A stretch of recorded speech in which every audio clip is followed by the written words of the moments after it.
UDFിലെ corporation board വിഭജന ചർച്ചകൾ സംസ്ഥാന ബജറ്റിനു ശേഷം വെള്ളിയാഴ്ചയ്ക്ക് ശേഷം UDF യോഗം വിളിക്കാനാണ് തീരുമാനം. കോൺഗ്രസിന് ലഭിക്കുന്ന ബോർഡ് കോർപ്പറേഷൻ സ്ഥാനങ്ങൾ ആർക്കൊക്കെ നൽകണമെന്ന് തീരുമാനിക്കാൻ KPCC പ്രത്യേക സമിതി രൂപീകരിക്കും. വി.ഡി. സതീശൻ സർക്കാർ അധികാരത്തിലെത്തിയോടെ പഴയ സർക്കാർ നിയോഗിച്ച ഭൂരിഭാഗം ബോർഡ് കോർപ്പറേഷൻ അംഗങ്ങളും ചെയർമാൻമാരും രാജി നൽകിയിരുന്നു. ചെയർമാൻമാരും പ്രസിഡന്റുമാരും ഇല്ലാതായതോടെ പല സ്ഥാപനങ്ങളിലും നയപരമായ തീരുമാനമെടുക്കാൻ കഴിയാത്ത സാഹചര്യമാണ്. ഘടകകക്ഷികൾക്ക് ഏതൊക്കെ ബോർഡുകളും ചെയർമാൻ പദവികളും നൽകണമെന്നത് സംബന്ധിച്ച് ഇതുവരെ ധാരണയായിട്ടില്ല. ബജറ്റിന് ശേഷം ഈ ചർച്ചകളിലേക്ക് കടക്കാനാണ് തീരുമാനം. ഇതിനായി പ്രത്യേക UDF യോഗം വിളിച്ചു ചേർക്കും. കോൺഗ്രസിന് ലഭിക്കുന്ന ബോർഡുകളിലും അധ്യക്ഷ പദവിയിലും നിയമനം നടത്താൻ KPCC ഒരു പ്രത്യേക സമിതിയെ നിയോഗിക്കും. മുഖ്യമന്ത്രിയും KPCC അധ്യക്ഷനും മുതിർന്ന അംഗങ്ങളും അടങ്ങുന്നതായിരിക്കും സമിതി. KPCC നേതൃത്വത്തിന് ലഭിച്ച അപേക്ഷകൾ പരിശോധിച്ചാണ് അന്തിമ തീരുമാനമെടുക്കുക.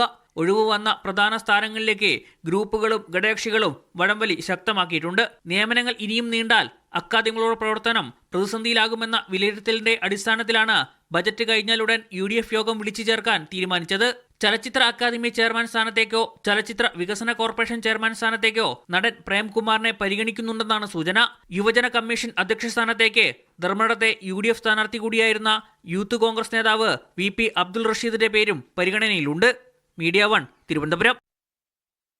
വിവരങ്ങളുമായി രജേഷ് തരിക്കുനി തന്നെയാണ് ചേരുന്നത്. Rajesh, good morning. എന്തായാലും ഈ ബോർഡ് കോർപ്പറേഷൻ അധ്യക്ഷ സ്ഥാനത്തേക്ക് ആളുകൾ എത്തിച്ചേരാത്തത്, അതിലൊരു ധാരണയിലെത്താത്തത് ഇതിനോടകം തന്നെ കോർപ്പറേഷന്റെയൊക്കെ പ്രവർത്തനങ്ങളെയൊക്കെ ബാധിച്ചിട്ടുണ്ട് എന്ന് തന്നെ പറയേണ്ടി വരും. അപ്പോൾ അക്കാര്യത്തിൽ ഒരു ആർക്കൊക്കെയാകണം ചുമതല നൽകേണ്ടത് എന്ന് സംബന്ധിച്ച ഒരു ഏകദേശ ധാരണയായിട്ടുണ്ടോ? ഒരു അന്തിമ പട്ടിക അത് ബജറ്റ് അവതരണത്തിന് ശേഷം മാത്രമേ വരികയുള്ളൂ?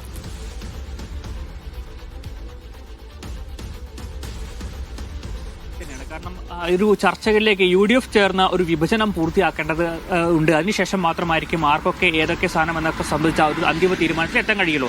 ഘടകകക്ഷികൾക്ക് ഏതൊക്കെ കോർപ്പറേഷൻ, ഒപ്പം തന്നെ ബോർഡ് സ്ഥാനങ്ങൾ ഏതൊക്കെ നൽകണം, ഈ കോൺഗ്രസിന് ഏതൊക്കെ എന്ന് സംബന്ധിച്ച ചർച്ചകളൊക്കെ നടക്കുക ഈ UDF യോഗത്തിലാണ്. ആ യോഗത്തിന് ശേഷം മാത്രമായിരിക്കും ആരായിരിക്കും പുതിയ അധ്യക്ഷന്മാരും ബോർഡ് മെമ്പർമാരും എന്ന കാര്യത്തിലേക്ക് ഒരു തീരുമാനത്തിലേക്ക് എത്താൻ കഴിയുള്ളൂ. അതിനുള്ള യോഗം ബജറ്റിന് ശേഷം വിളിച്ചു ചേർക്കാനാണ് ഇപ്പോൾ UDF തീരുമാനിച്ചിട്ടുള്ളത്. ഇനിയും നീണ്ടാൽ നയപരമായ എടുക്കേണ്ട പല തീരുമാനങ്ങളും വൈകുന്ന ഒരു സാഹചര്യമുണ്ട്.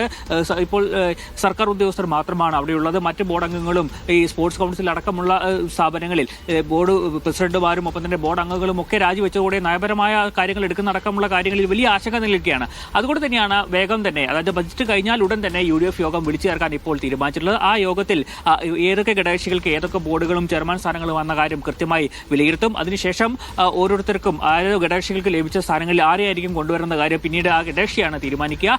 UDFിൽ ലഭിക്കുന്ന ഘടകകക്ഷികളെ ഈ ബോർഡ് ചെയർമാൻ സ്ഥാനങ്ങളെ സംബന്ധിച്ച തീരുമാനമെടുക്കാൻ ഒരു പ്രത്യേക സമിതി രൂപീകരിക്കാനും തീരുമാനിച്ചിട്ടുണ്ട്. മുഖ്യമന്ത്രിയും KPCC പ്രസിഡന്റും മുതിർന്ന കോൺഗ്രസ് നേതാക്കളും അധ്യക്ഷരായ സമിതിയായിരിക്കും രൂപീകരിക്കുക. ആ സമിതിയായിരിക്കും ഇപ്പോൾ നിലവിൽ തന്നെ പലരും ഈ അപേക്ഷകളുമായൊക്കെ തന്നെ KPCCയിൽ എത്തിയിട്ടുണ്ട്. ആ അപേക്ഷ പരിഗണിച്ച് ആരൊക്കെ പരിഗണിക്കണമെന്ന കാര്യം ആ സമിതിയാണ് തീരുമാനമെടുക്കുക. ഒപ്പം തന്നെ നമുക്കറിയാം, നേരത്തെ ആശാ സമരത്തിന് പിന്തുണ പ്രഖ്യാപിച്ച പ്രേംകുമാറിന് ഈ ചലച്ചിത്ര അക്കാദമിയുടെ ചെയർമാൻ സ്ഥാനം നഷ്ടമായിരുന്നു. അദ്ദേഹത്തെ ചലച്ചിത്ര അക്കാദമിയുടെ ചെയർമാൻ സ്ഥാനത്തേക്ക് ഒപ്പം തന്നെ ചലച്ചിത്ര വികസന കോർപ്പറേഷൻ ചെയർമാൻ സ്ഥാനത്തേക്ക് പരിഗണിക്കാൻ സാധ്യതയുണ്ടെന്നാണ് നമുക്ക് അറിയാൻ കഴിഞ്ഞത്. ഒപ്പം തന്നെ VP അബ്ദുൾ റഷീദിന്, മുഖ്യമന്ത്രിക്കെതിരെ ധർമ്മടത്ത് മത്സരിച്ച VP അബ്ദുൾ റഷീദിനെ യുവജന കമ്മീഷൻ അധ്യക്ഷ സ്ഥാനത്തേക്ക് പരിഗണിക്കാനുള്ള ഒരു സാധ്യതയുമുണ്ട്. എന്തായാലും ബജറ്റിന് ശേഷമായിരിക്കും ഇത്തരം ചർച്ചയിലേക്ക് കടക്കുക എന്നാണ് നമുക്ക് ലഭിക്കുന്ന വിവരം.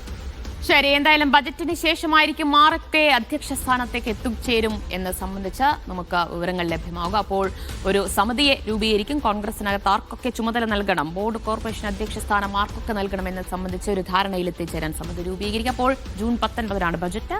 അപ്പോൾ ആ ബജറ്റ് അവതരണത്തിന് ശേഷമായിരിക്കും ഒരു ധാരണയിൽ എത്തിച്ചേരുക, അന്തിമ തീരുമാനം വരിക. വിവരങ്ങളാണ് രജീഷ് തരിക്കുനി നൽകിയത്.